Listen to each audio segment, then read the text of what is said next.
I'm Klina Jordan, and I'm a co-founder and co-chief executive of Make Votes Matter. But going back a little bit before that, I am from Totnes in Devon, and I'm actually living back here again now, which is lovely, being in the green countryside. It's a lovely little hippie town. You can see there's some hippie decor to, to illustrate.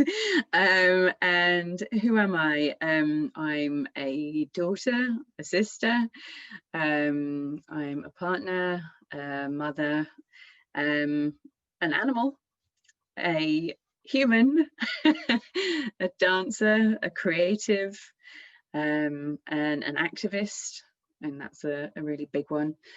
And in fact, I organised my first activist event when I was 7. So I organised a sponsored silence for Friends of the Earth, which was hilarious because my sister, who was a few years younger, and her friend decided to go upstairs and make a play whilst they were supposedly doing a sponsored silence and came down to perform it. We're all like, shh.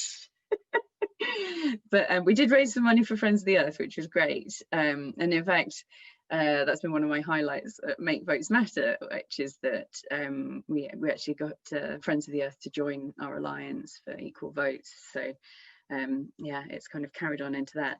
But the point of the environmental activism is that that's kind of where my heart comes from, that I could see from a very early age that there was a problem with how we were treating the world, and that there was a crisis very much looming, and that was obviously just kind of escalated and escalated. And so I had a career in sustainable enterprise, and realized that we can't do what we need to do with the system as it is.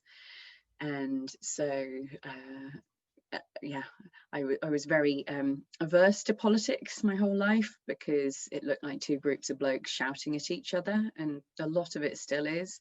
And there's huge inequality and gender balance in Parliament, and it's like a playground of people shouting at each other in a not very nice way a lot of the time.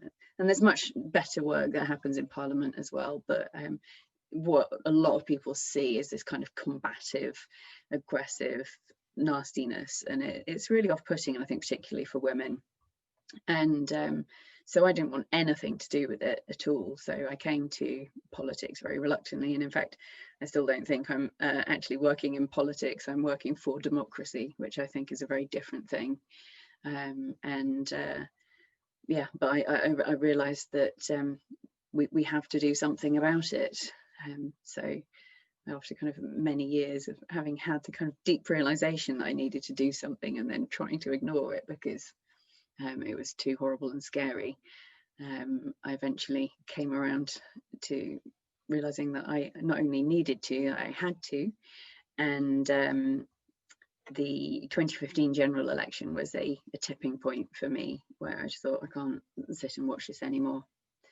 And so I stood up to do something. And so I've been very, very focused on that since 2015. Well, I think for me, the biggest problem with the system, is the fact that the whole system, which is really lots of interconnected systems, and a lot of them are pretty accidental and so on. But I think that it's about inequality, that we have vast, debilitating inequality in most parts of the world. And so you could talk about inequality even between humans and the rest of nature, because I don't see that humans are distinct from nature. I think that's a big part of the problem, that we've considered that we're separate from nature and it's there for us to use. And so there's an inequality between how we're kind of looking after ourselves and looking after, and that's kind of big we, like all of us, and looking after the planet that sustains us, and we literally can't survive without it. So it's completely bonkers. So I guess that's one of the core bits. But in terms of how we manage, or we might be able to manage, any inequality, at the root of it for me is the inequality of voice, which is about democracy. It's about most people not being heard. And so I come very quickly to the problem with the political system that I work on, which is the voting system, which is not democratic. It often can result in completely false. I have to start that again, I think, actually, sorry. So the voting system in the UK doesn't reflect the way that people vote. Like a party can get many times more votes than another party and far fewer MPs. And those MPs are meant to be representing us. They're meant to be our voice. And so if, for example, 1 million people vote for the Green Party and they get 1 MP, then clearly those people aren't being heard properly. And that has a direct effect then on how we're treating the planet, because that voice, that representation for the planet isn't there in Parliament. And the Green Party is obviously not just about the planet, it's also about social equality, but the voices are distorted. And there are far fewer female MPs, as I already touched on. There are far fewer MPs from ethnic minority backgrounds, and all sorts of other diversity not being seen and heard. And that means that the real world effects are catastrophic. Like an illustration of how ridiculous our voting system is that we can actually have wrong winner elections where a party loses the popular vote and yet wins power, or vice versa. And so obviously that happened at the last election in America, and so they use our system, first past the post, for the Electoral College. And it's just insane that like Hillary Clinton won the popular vote, and yet Donald Trump has been in power. And what has Donald Trump been doing all this time? It's an absolute joke if it wasn't so serious. But I mean, you have to laugh or you cry. Yeah, I think what that means is that the issues that are so important to most people are not taken seriously, and they're not dealt with. And there's loads and loads of evidence, and this is kind of from political science, like proper reputable studies from around the world over many decades, that shows that systems with proportional representation, where seats match votes, like if a party gets 20% of the vote, they get 20% of the seats, those kind of systems result in better outcomes.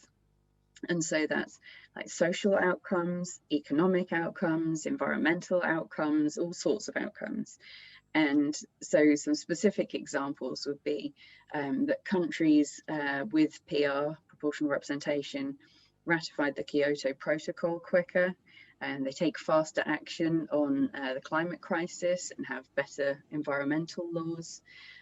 There are studies that show that democracies with PR have less income inequality. They have better equality of representation, women and minorities, and so on. There's this just huge list. I would, rather than running through all of them, I'd suggest to go to the Make Votes Matter website, and there's a page of the outcomes that you can look at. And it just seems so obvious that democracy in the way that we currently have it should work in that way. But of course, there are vested interests who benefit from it not being that way. And that's why it's been so hard to change for so long. And people have actually been campaigning for proportional representation for over 100 years, like 130, 140 years in the UK.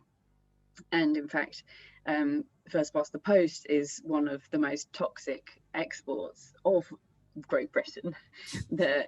We've sent it to America, to Canada, to India, to basically all of the ex-colonies, and some of them have managed to get rid of it, like New Zealand. And New Zealand is now like this kind of shining example of how democracy works when it's done well, and they've had a fantastic way. They dealt with coronavirus really well. And they've got this kind of multicultural, diverse parliament and government as well. So the leader of the Labour Party, who's just won again, has chosen voluntarily to bring other people into her government when she could have just had her own party, the Labour Party, in government on their own. But she has experienced from the last time where they had to have a coalition that actually it brings value having all of the voices, and sometimes being challenged about your opinions and then adapting them and improving them. So the wisdom of the many is so valuable. And I mean, that's what I would like to see for the UK. So for me, proportional representation, and I actually prefer to call it equal votes, because I think that's the heart of what it's about, and it's a lot easier to say and people are less intimidated by it. I think people find proportional representation sounds very kind of long and academic, and they worry that they don't know what it means, when it simply means a voting system where seats roughly match votes, or closely, ideally, match votes. And there are various ways of achieving that. And so Make Votes Matter campaigns for a good system of proportional representation, not a specific system of proportional representation. To that end, in fact, we spent the best part of 2 years brokering an agreement between all of the British opposition parties, aside from Labour, and other opposition parties like the Alliance Party from Ireland as well. And we've agreed, based on research, again, from around the world. It's all very research based, but there have been major national consultations about voting systems and constitutional reform. And so we've brought all of that together and condensed it, and then agreed what the condensed version is. So we've got this kind of one pager, which is 10 principles of good voting systems. So things like proportionality, which is obviously right at the top, and then having diversity of representation and having local representation, because this is one of the big myths about equal votes, is that you end up not having a local representative, and that's absolutely untrue. Like, nobody's advocating any of those kind of systems for the UK. And so there's a whole list of things, but the important bit about it is that we advocate the way to choose that system is not for the politicians to choose it after they've hopefully been given a mandate by getting a majority of pro-PR MPs elected, but actually to have a citizens' assembly, to have a properly informed deliberative process where the people say, this is the best system for this country. So that felt like a really big milestone, and that was in the summer of last year. Proportional representation is the first step in unlocking real democracy.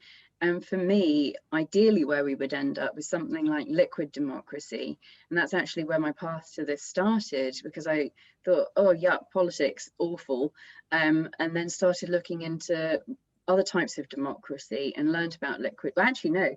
A friend and I came up with liquid democracy on our own in a pub one evening, and then I found out that it existed already, as so often happens with these things. So that's like a kind of a blend between representative democracy, like we supposedly have at the moment, and direct democracy, where you get to vote directly on laws. And of course, not everybody wants to vote on every single law, and I think a very tiny number of people would want to do that, but you would have the option.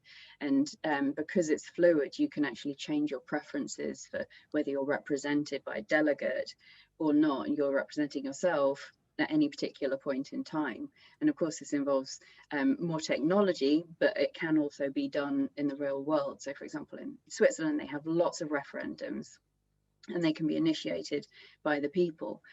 So there are much better ways of doing democracy and bringing it much closer to home. And for me, the decision making needs to happen as close to the point where the decision is going to impact as possible, and only kind of go up to the next level where it has to be coordinated. So if you're starting in your village and then coordinating with the other villages around you, and so the decisions and the laws are only kind of made by those who are immediately affected by them. And of course, then there's going to need to be international cooperation as well. But there needs to be that local community empowerment as well.